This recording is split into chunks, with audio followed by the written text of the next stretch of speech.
Welcome to War Stories and Fairy Tales. I'm Scott, I'm your layman, and this is our history of war. And today we're doing something a little bit different. You'll notice I don't have my wall behind me, or my TV, or even, unfortunately, my sword. But today we have an opportunity. I find myself on the battlefield of Chickamauga from the American Civil War. So today we're going to do a battlefield tour. We're going to talk about the fight. We're going to talk about the Civil War. Today, there's no scripts. Today, there's no special presentations. We're going to walk around. We're going to see what's here at this battlefield, and we're going to talk about one of the most important battles of the Western theater of the Civil War. Come along with me. All right, so now we're going to do a little bit of an overview. I'm in here in the middle of the visitor center at the Chickamauga Battlefield. I'm going to try to keep my voice down to not disturb other patrons. Hopefully the mic is going to pick it up. If not, we'll do a little bit of voiceover later. But let's take a look at the map. So Chattanooga is this city right here in the bend of the Tennessee River. And you can kind of see from here why it might have been important. We don't have a view of the entire state of Tennessee, but you have railroads coming in from this direction, and you have more railroads going out in this direction. One goes up toward Richmond, the other one goes down toward Atlanta. And you have the river, which in the days before interstate highways and airports, rivers were the important routes of transportation. You can move a lot of stuff on the Tennessee River. So Chattanooga was often referred to as the gateway to the Confederacy. If you can control Chattanooga, you have lines of communication all the way down into the Confederate States. That's what the Federals were trying to accomplish by controlling Chattanooga here. So this is a really interesting part of the Chickamauga Museum. If you haven't been here, this is well worth your time to come check this out. So this is called the Fuller Gun Collection. And it doesn't have just Civil War era weapons in here. This is the first exhibit we turned into. And this has weapons all the way back to the 16th, 15th century. This is starting with matchlock muskets. So if you've ever seen the movie The Man in the Iron Mask with Leonardo DiCaprio, the guns the soldiers were using toward the end of that movie were matchlock muskets. You would have to hold a burning match in that lock right there. Under that pan cover would be gunpowder. And of course, powder and ball would be loaded inside the barrel. And when it was time to fire, you would pull the trigger. It would bring the match in contact with the powder in the pan, and that's where you would get your explosion to propel your ball downrange. You can imagine that this arrangement came with some inconveniences. So, the next step in the evolution was called the flintlock, where you didn't have to carry your fire with you and keep a lit match on you for the entire battle. You had a piece of flint. You can see it there in the hammer. When you pulled the trigger, the flint came down, knocked that piece of metal, which would have covered. So that piece of metal is called the frizzen. In the cocked position, that covers the priming pan there. And when the flint comes forward, it simultaneously pushes the frizzen off the priming pan and strikes a spark against it, which hopefully falls into the powder that's in the pan. And that's what fires that weapon. And these weapons here are all flintlocks. Now, by the time of the Civil War, there were a few flintlocks still in use, but most of them had been converted to what's called percussion caps, which I think we'll see here. Yep, here are a few percussion caps. All right. So these are still from the 1830s. So this is before the Civil War, but these are model 1836, and you can see the hammer is a different shape. Here's a flintlock. You can still see the flint and the frizzen and the pan. And the next one over is what you call a percussion lock. So you would put a percussion cap on the little nipple that you see under the hammer. And when the hammer came down, it would ignite that cap. So your spark, instead of igniting powder and going all over the place and hopefully into the chamber of the weapon, your entire spark is going down that tube into the chamber. Here you have an early form of repeating rifle. So by the 1840s-ish, you have more and more weapons adding rifling to the barrel. The reason rifling was not popular before the 1830s or 1840s, it was not unheard of, but it was unusual before that time, is because when you're firing a round ball that you have to load from the tip of the muzzle, then you now have to force that ball all the way down past all that rifling. The ball has to fit very tightly in order for the rifling to do you any good. So you have to force it down, which slows the time it takes to load the weapon, and means that a rifleman can only fire about one shot every minute, where an infantryman with a smooth bore, where the ball fits more loosely and you don't have to force it down, can probably fire 3. So rifling is not popular on the battlefield. In hunting weapons, it was pretty popular because you don't have to load very fast, right? A deer doesn't shoot back. But this is one way that you can get around having to shove the ball all the way down the muzzle, is you load it from the back, from what's called the breech. So this weapon is going to have, it doesn't say how many chambers it has, but it looks like probably 8, possibly 9 chambers in that revolving cylinder. Each one can be packed with powder and ball. And so in between each shot, all you have to do is rotate the cylinder and you're ready to shoot again. Big improvement. The problem with this kind of arrangement with breech loading is, in an age before mass production and factory machining, it's hard to manufacture a weapon with tight enough tolerances to withstand an explosion at an open breech. So this is not going to become common on the battlefield until late in the Civil War, and we'll look at that here in a minute. Okay, come get a look at this one. This is one of the early popular breech loading rifles. This is called a Sharps carbine, model 1855. Now it's starting to look like the weapons that you're familiar with from the Old West. So the Sharps carbine, so you would pull the trigger guard out, that would open up the cylinder, you could load a bullet. You also had, this was also one of the first rifles to use metal cartridges instead of paper, which makes fast loading a lot easier. This is still a single shot weapon. There's another version that we're going to see shortly that was carried mostly by cavalry starting in about 1863, called the Spencer carbine. And we'll see that here in a minute. You also have a couple of rifles that use a revolving action.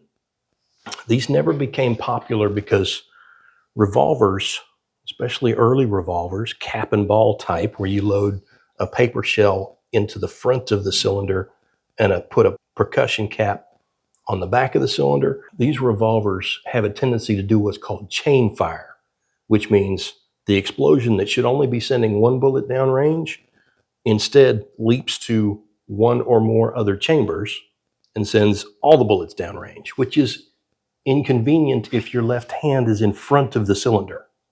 So that never really caught on. And here we have the kind of rifles that you're familiar with from the Civil War, the kind of rifles that a lot of the combatants would have been using.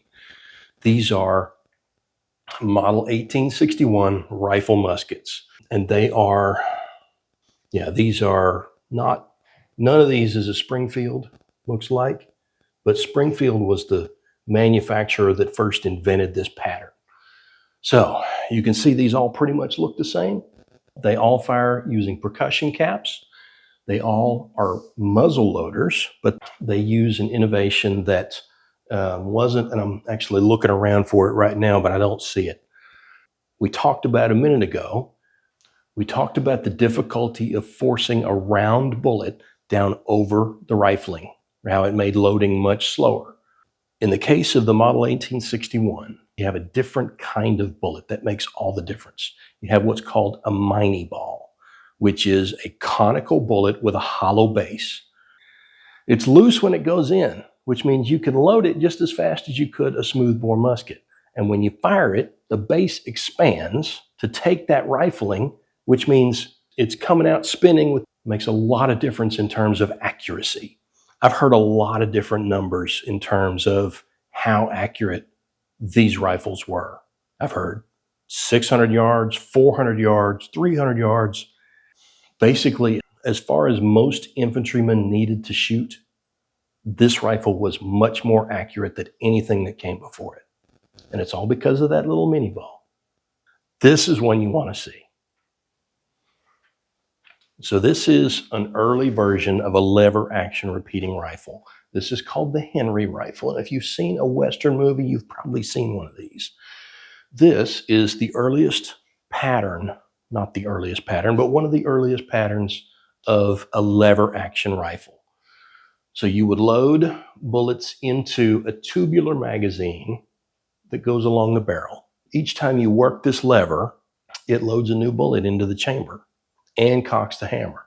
If I remember right, the capacity of a Henry was 7 rounds. So you could load it and you could fire it for quite a while before you had to reload. It also used metal cartridges, which the Springfield, the Model 1861, still used paper cartridges. Here we go. This is a later model Spencer carbine. This has a similar capacity to the Henry. It's a little bit different action, so it's still a lever action. You pull the trigger guard back. The magazine is actually in the butt. So you would load the bullets into the magazine in the butt of the weapon. You could pull the lever to advance the round into the chamber, and then you had to cock it manually. Once again, you had 7 rounds, where the Sharps and the Model 1861 only had 1. So this one, once again, you can see what an advantage it might be to have 7 rounds before you had to reload instead of just 1.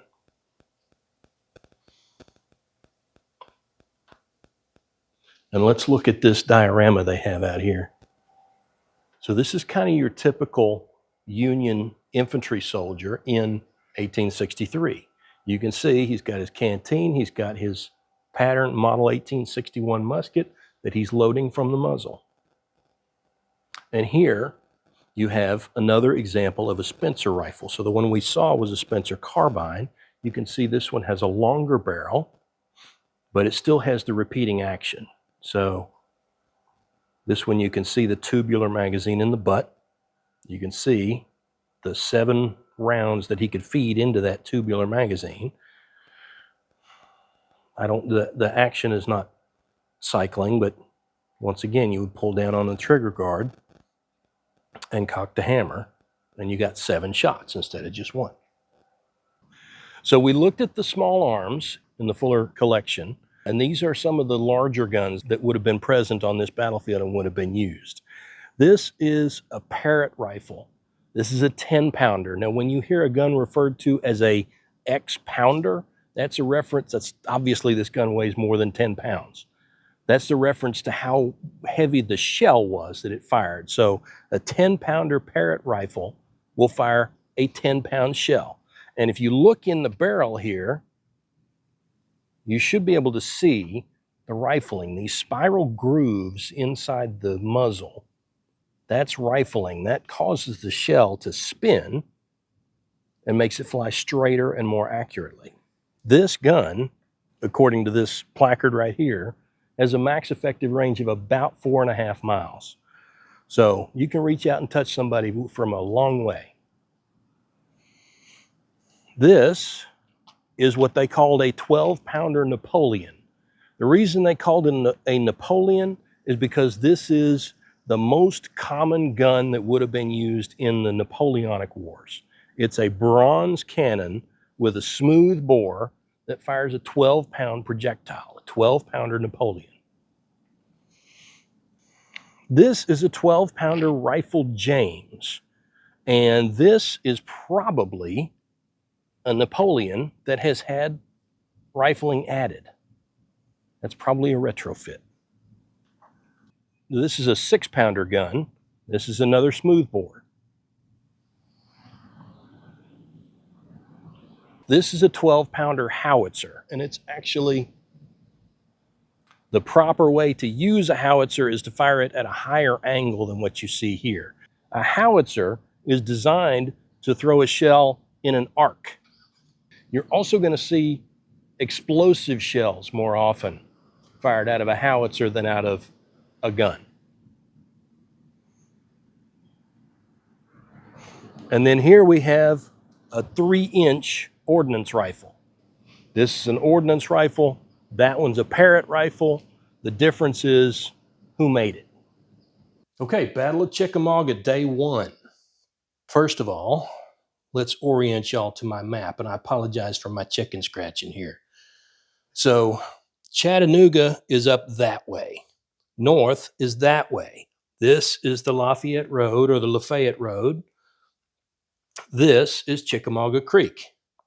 The first day of the battle, the 18th of September, Rosecrans was down south of where the action was taking place, south of Chickamauga Creek, with the main body of his force, which was the Army of the Cumberland. Braxton Bragg was off to the east with the main body of his force, which was the Army of Tennessee. So the action today is going to center around these two crossings of the creek. You've got a bridge up here that's held by Colonel Robert Minty with a brigade of cavalry, and you've got a ford down here that's held by Colonel John Wilder with a brigade of infantry. The first action of the morning is when cavalry under Nathan Bedford Forrest starts putting pressure on Minty up here at this bridge. Forrest is also supported by an infantry brigade under Bushrod Johnson. Down here a little bit later, a division under John Bell Hood comes up against Colonel Wilder's brigade. Minty and his guys hold their ground for most of the day, but they are completely outnumbered. It's something like 8-1 up here by the time the afternoon comes around. So he has to pull back in the afternoon. Forrest and Johnson get across the river up here. Down here, Wilder is holding his own. His guys are armed with Spencer repeating rifles, which we talked about.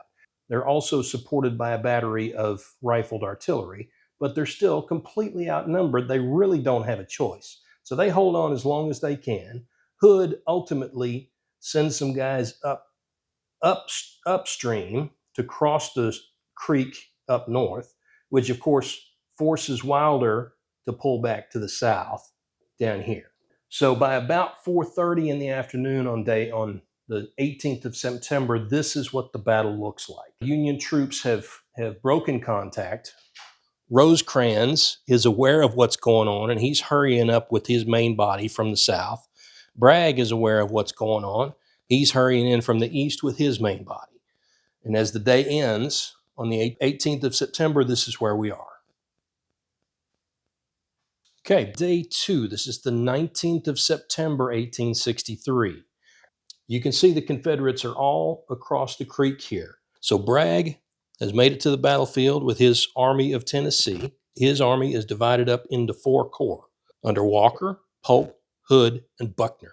Rosecrans has also made it up to the battlefield with the bulk of his Army of the Cumberland, and he is divided up into 3 separate corps under Thomas, Palmer, and Crittenden. Nathan Bedford Forrest is still on the battlefield, but he's screening to the north, so he's really not going to play much of a role in this battle from now on.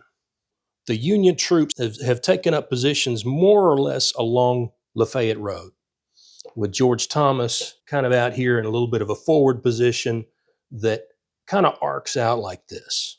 Bragg thinks that Rosecrans' main effort is focused down here. He thinks his left flank is somewhere around here. So he's going to start pushing in the morning against George Thomas, trying to find the Union left flank so he can roll it up. Well, of course, the left flank is actually way up here. So Bragg is missing it. He's doing what amounts to a frontal attack against George Thomas. Hood's down here, Buckner's down here, and they're attacking more or less all along the Lafayette Road. This is pretty much the way it's going to go, back and forth across the Lafayette Road. Something we didn't talk about that I'm not showing here on my map is this is all wooded area right here. The woods are clear of the road here, which is why George Thomas has pushed his guys forward. But the Confederates are advancing through the woods, which is going to kind of suck for them because they've got to make their way through trees. They don't know. The guys on the ground really don't know what's in front of them until they start getting shot at, really. They can't see the Union positions because they're walking through the woods. Every time they stop to fire their weapons, it's going to create a cloud of smoke that obscures things even more. There's not a whole lot of wind under the trees, so that smoke is going to hang, which means they are basically blind. And after a couple of volleys, they're more or less deaf too. So these guys coming through these woods are going to be confused. They don't know exactly what's going on. They don't know exactly what's in front of them. All they know is their officers are telling them to go that way. These guys are in a more or less defensive position. There is some maneuver going on up here, back and forth. There's some maneuver going on around here, back and forth. But the Union is mostly defending. They're allowing the Confederates to attack against them and basically burn up their people. Kind of like Meade did at Gettysburg, right? Which, if you remember, was just a couple of months ago for these guys. So the Confederates are attacking, the Union is defending, and this is kind of how it goes back and forth through the day. By the end of the 19th of September, not a lot has changed. Everybody's pretty much in the same positions. Day 3, the 20th of September, 1863. Here we are in more or less the same position as we left it on the evening of day 2, the 19th of September. So the Union forces are still holding Lafayette Road. George Thomas is still holding this kind of salient out here. A couple of things have changed overnight on the Confederate side. During the night, James Longstreet came in and joined Bragg's forces, and Bragg has put him in charge of the left wing. Up here, you've got Polk in charge of the right wing, and other than that, things are more or less the same as they were on the evening of the 19th. Bragg, overnight, has been working on a plan. What he wants is for Polk and Hill and these guys up here on the right to attack at dawn, at about 5 a.m. He wants them to swing around, hit the Union flank, and kind of roll the attack downward in what we call an echelon attack. So they're going to hit as far north as they can and then push against it succeedingly far to the south. And what he's hoping that's going to do is it's going to break the Union line and force them to retreat that way, which means he's going to come in here and he's going to cut off their retreat toward Chattanooga. He wants to force them south and west, maybe retreat back west toward Vicksburg, or maybe retreat south so that Bragg or another Western general can pursue and destroy them at their leisure. Problem is, it doesn't work out the way he wants it to. So his orders are for these guys up here to start attacking early in the morning, around dawn, around 5 a.m.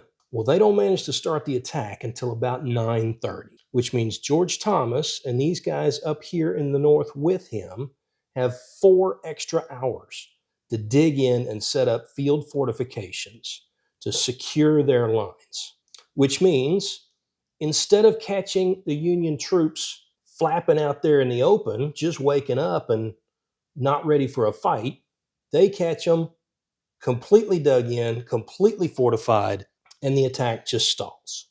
Well, they're still under a lot of pressure. The Confederates can't make any headway, but they're putting a lot of pressure on George Thomas and his salient here. And about noon, Brannan notices that on his left, up here near Reynolds, the lines are starting to thin up here. So he, after consulting with Reynolds, decides to push his line a little bit to the north to reinforce Reynolds and Thomas up here. Well, he sends word back to Rosecrans to tell him what he's doing, but he stays where he is. He doesn't move yet. Rosecrans, thinking he's already in motion, makes the big mistake of the battle, which is he sends word to Wood, hey, I want you to snug up with Reynolds. I want you to close up the line here because Rosecrans thinks there's a gap here now, but there's not. So he says, I want you to snug up with Reynolds and close up the line. Well, Wood, knowing that Brannan is still to his left, doesn't really understand the order, but he chooses to obey it anyway. And since he can't just snug up because that would put him in Brannan's lap, which is not a good thing, he pulls his division out of the line and starts marching north to relieve Reynolds and Thomas up here.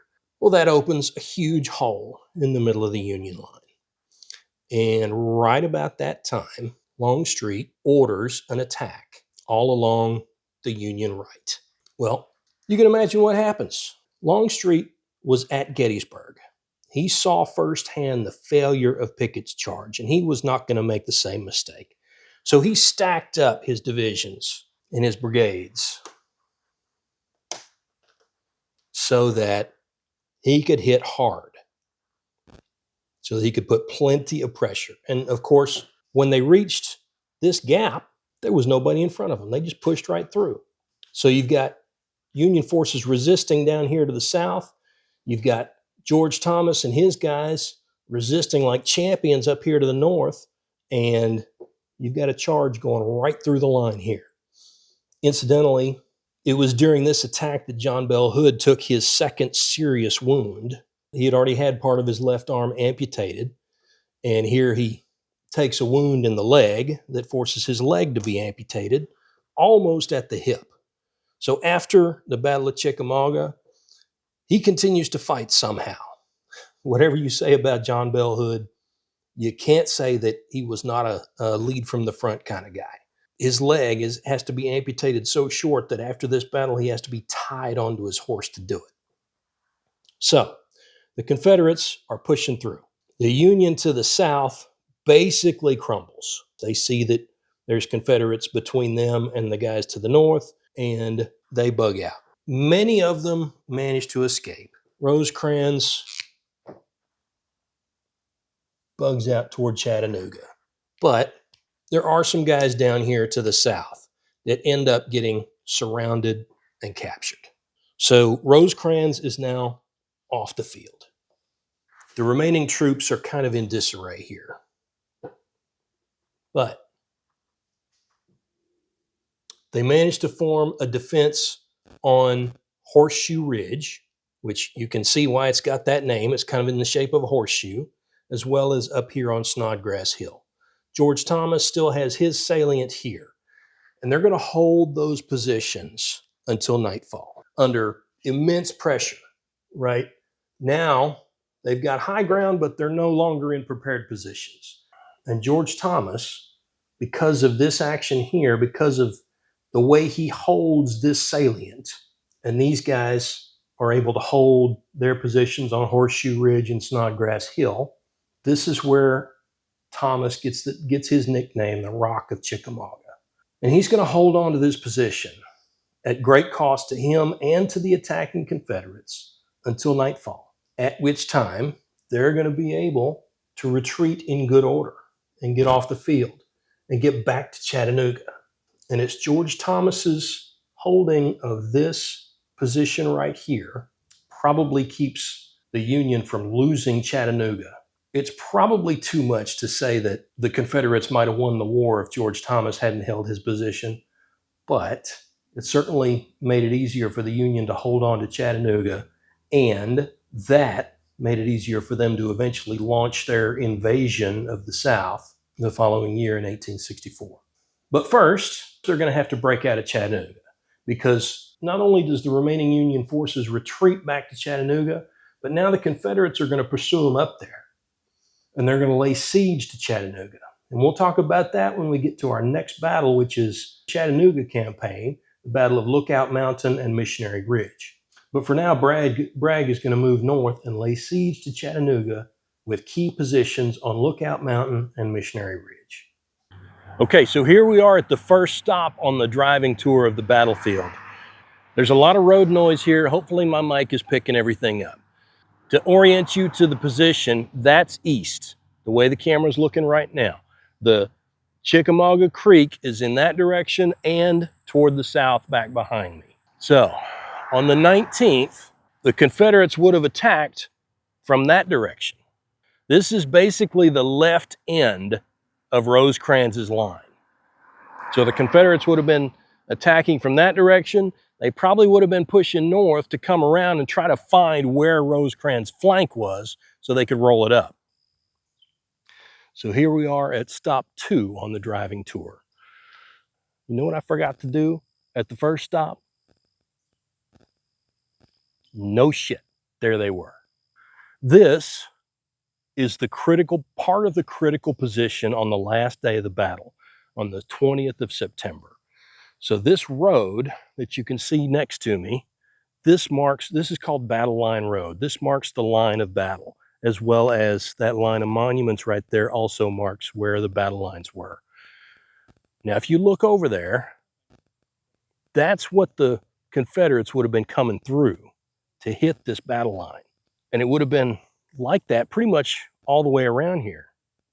This whole area would have been wooded. So you can try to imagine what it's like to try to attack through the woods. You barely even know where you are, much less where the enemy is. And on the 20th of September, the enemy, in this case the Federals, had an opportunity to fortify their battle lines. So Bragg sent an order to his right flank commanders to attack at about 5 o'clock in the morning.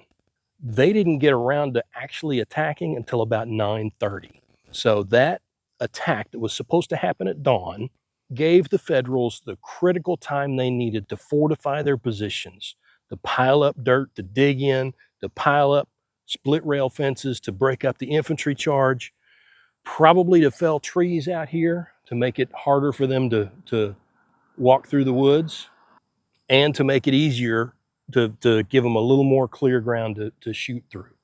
But if you try to imagine what it was like, you're advancing through those woods, the weapons they were using, the gunpowder that those Model 1861 muskets fired was a very smoky powder. So anytime a line of infantry fired, you would have had a cloud of smoke.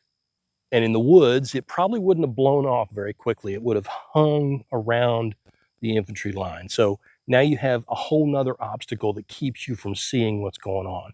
If you're some poor bastard in the infantry line, you have no idea what's in front of you, really not much of an idea what's behind you.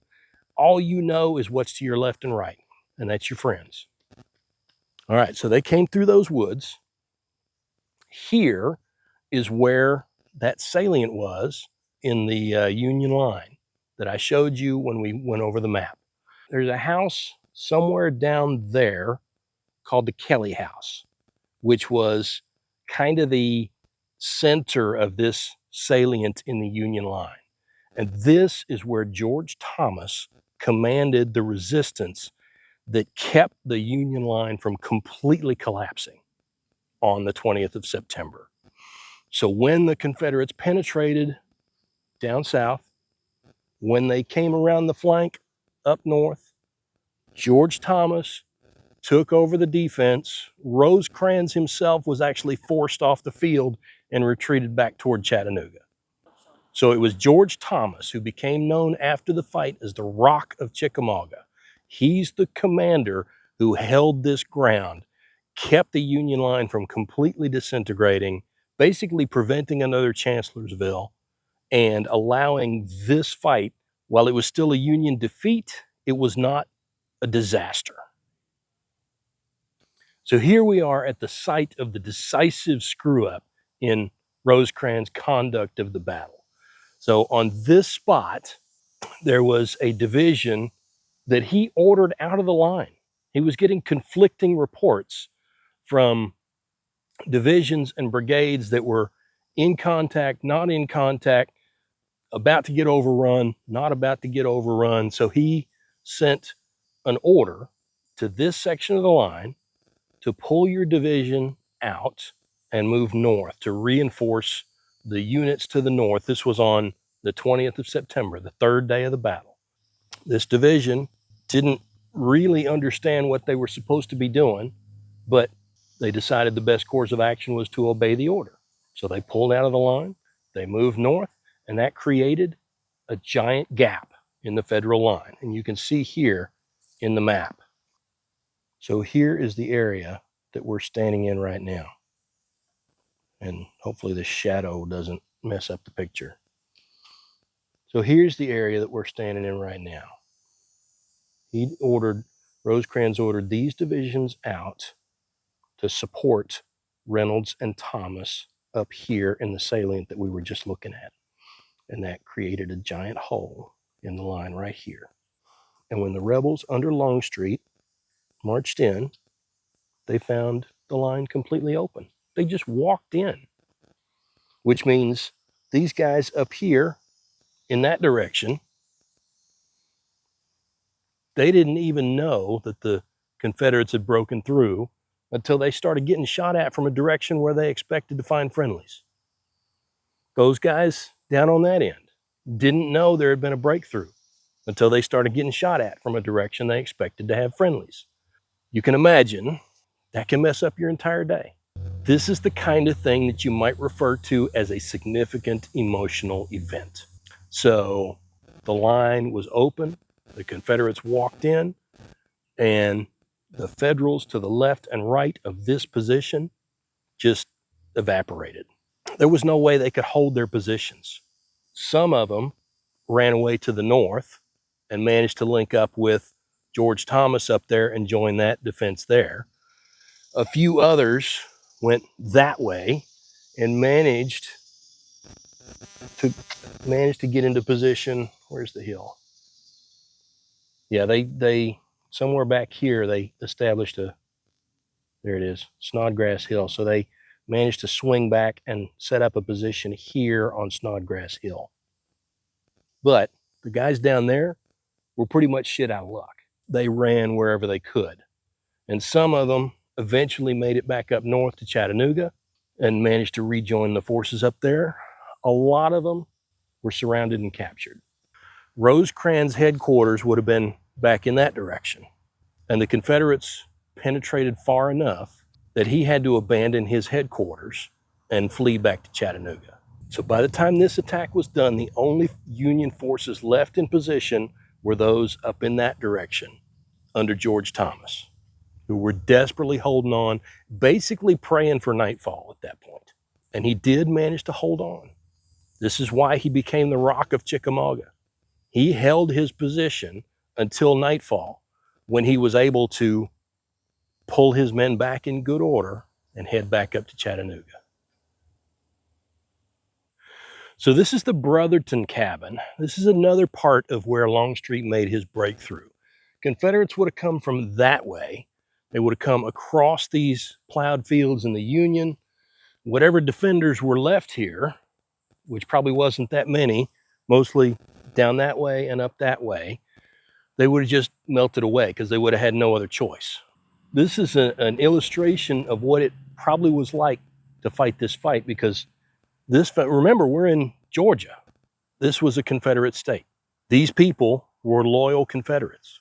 So when the Union lines melted around their house and were suddenly replaced by guys in gray and brown, they were very happy about that. And they wasted no time showing these guys all the paths through these woods where they could get around what was left of the Union line.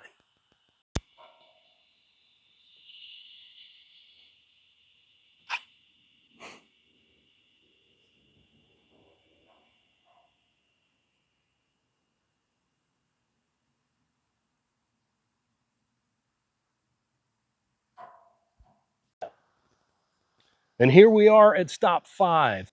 This area is what's called the Vineyard Field. And this is just to give you a sense of what the terrain would have been like.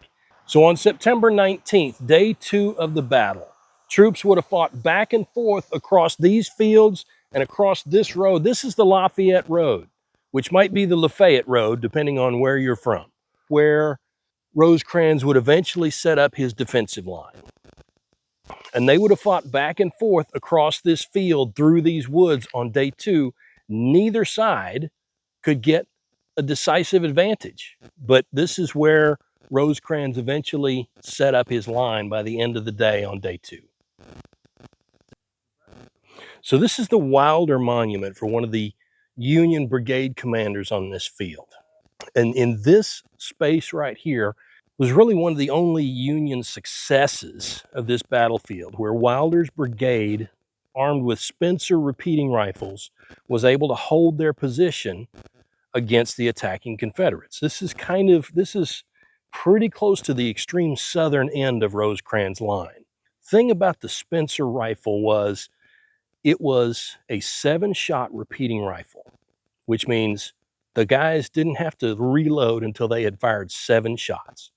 Now you can imagine if your enemy down there is having to reload after every shot and can only fire 3 times in a minute, and you have a 7-shot magazine that you can unload in 45 seconds to a minute, you can put a lot of metal down in his direction. That's enough to keep his head down so that you can do what you want, or your buddies can do what they need to do while he's not able to do what he needs to do.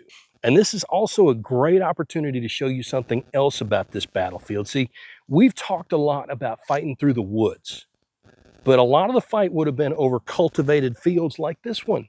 People were living here. They had farms in this area, and they would have had fields where they were growing crops. Now, this is late September, so they probably would have been harvested already. So they weren't destroying people's food stocks for the winter, but they were marching across these plowed fields. And this would have been both a blessing and a curse to the guys who were having to fight across these fields, right? Because if you've been fighting through the woods and suddenly you can see what's going on around you because you've got a nice cleared field, well, that's a good thing. The problem is you've got a nice cleared field around you and there's nothing for the enemy to shoot at except you. So yeah, this is one of the kinds of terrain that you would have seen. And there was probably a house somewhere around here that belonged to the farmer who owned this field. And the farmers and the families, most of them probably would have had a husband or a son or both who was already serving with the Confederate Army. And if they didn't, well, they were probably sympathizers. These would not have been friendly to the Federals, just like we talked about at the Brotherton House. So here we are at the site of the main Confederate breakthrough. So the rebels came through the woods on that side. After Rosecrans had ordered the divisions out of line, they came through the woods. Whatever Union troops there were, this far south, there would have still been some Union troops. That right over there is Rosecrans' headquarters, that little white house that you can see through the trees. So there would have still been Union defenders here, but when Longstreet's Confederates broke through these woods, there's nothing on the Union left. There's nothing to these troops left to stop them. So these guys are isolated. They don't have really any choice but either to run or to be killed or captured. So most of them chose to run, including Rosecrans. Rosecrans and his staff got on their horses and they headed north toward Chattanooga and managed to get back into the city. A lot of the troops to the south of here were eventually surrounded and captured. And here's a little map to show you what's going on. This map is oriented differently from the other maps that we've seen. So this one, the Lafayette Road, is running left to right instead of up and down. So north on this map is this direction. Here's Chattanooga up here. And you can see Longstreet is coming across the road where there's no more Federal troops to stop him. And all these guys realize that they're isolated and they leave. So they would have all run that way and found their way up toward Chattanooga. So this is the last stop on the battlefield tour. This is the Snodgrass cabin on top of Snodgrass Hill. This is one of the two areas where Union troops managed to put up a new defensive position. The other one was over there around the Kelly House where George Thomas was in command. The Union troops set up lines here and managed to hold on until nightfall, when they linked back up with the troops under Thomas's command, and they all made their way back to Chattanooga in good order. The Snodgrass House would have been used as a field hospital during and after the battle. Of the more or less 60,000 Union troops engaged, almost 10,000 of them were wounded. And of the more or less 65,000 Confederate troops engaged, about 15,000 were wounded. These houses would have been very important because it would give field surgeons a place to operate with some shelter. You can see how small this cabin is. This would only have been used as an operating room. The wounded themselves would have been housed in tents, probably, or even just laying out on the ground. There's not a whole lot of protection if you've been wounded on a Civil War battlefield. But in there, the doctors would have done everything they could to save their patients. You hear all about amputations on Civil War battlefields, but amputation was not the first course of action. The reason you would amputate a limb was because of the risk of gangrene, which is an infection that poisons the blood and eventually kills the patient. It's preferable to avoid that, to lose the limb rather than have the guy die. Generally, if the bone wasn't broken, they would try to extract the bullet and they would patch the guy up and get him out of the line so that he had a chance to recover. Both sides, generally speaking, would have respected the other's wounded.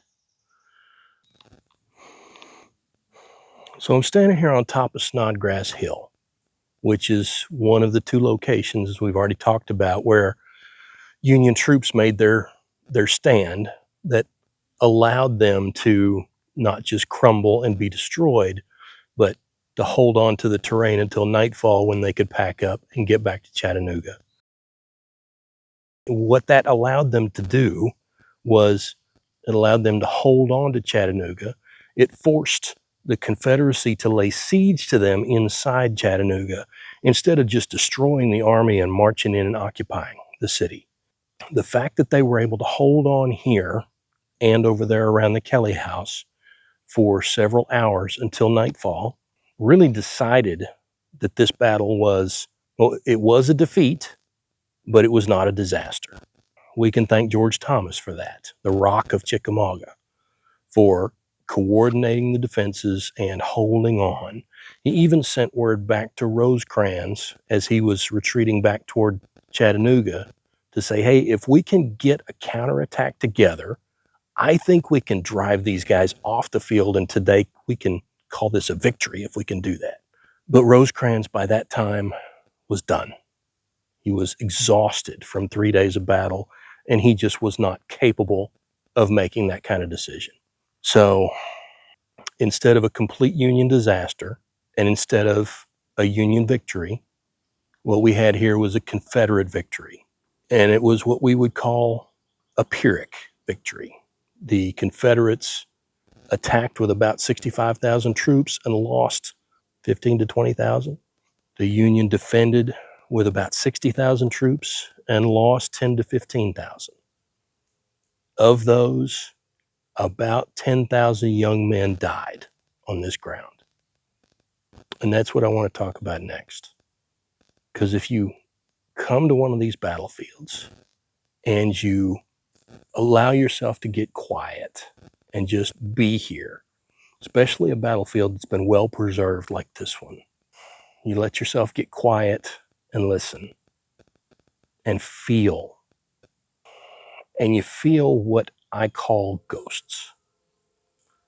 Now, I don't believe in the kind of ghosts in stories and horror movies. I don't believe in ghosts that come in and wreck our dishes and destroy our houses and scare the crap out of us. I've never had any kind of experience with a ghost like that. But you can feel something on these old battlefields that thousands of young men shed their blood for a cause they believed in dying for. And if you let yourself get quiet, you can feel it. It's kind of a heaviness. I don't know how to describe it other than the air itself feels heavy, solemn. It is entirely possible that it's something that's completely in my head, that it is my sense of how it should feel to be here. I don't have an explanation for it, but I believe there's something outside me that's present on this battlefield that wants us to remember. And if you've never experienced that for yourself, or if you have, I recommend you come and check out these battlefields. A lot of them, like this one, are very well preserved, and you get a feel for what it must have been like to fight in one of these battles that you don't get just from reading a book or even from watching a movie like Gettysburg or Glory. You get a feel for what it must have been like to stand on this ground and fight for it. So that's the Battle of Chickamauga. Thanks for watching. Please check out our other video about the Battle of Chattanooga. Go and give me a thumbs up. Hit that subscribe button. I want you to share this link with your buddy because you know somebody who would really get a kick out of this show. Send this link to them and see what they say.